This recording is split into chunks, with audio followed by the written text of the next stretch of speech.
বলছি আমি, আপনারা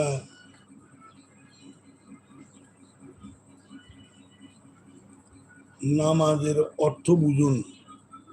নামাজের মিনিং হলো দিদার করা, নামাজের মিনিং হলো সম্পর্ক করা, সংযোগ তৈরি করা, এটা নাম নামাজ।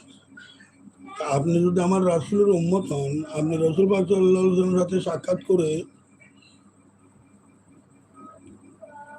আপনি এই ধরনের কথা তো বলতে পারেন না যে অমুক বলেছে এই হাদিস, অমুক বলেছে ওই কথা। ওইগুলো নিয়ে টানাটানি করার তো আপনার দরকার নাই। যিনি নামাজ প্রাপ্ত হবেন, ওয়াকিমুস সালাতা, সংযোগ তৈরি করা, দিদার তৈরি করা, দিদার অর্জন করা, সংযোগ করা, সম্পর্ক তৈরি করা, এটার নাম নামাজ। নামাজ, নামের হজ করা, নামের হজ করা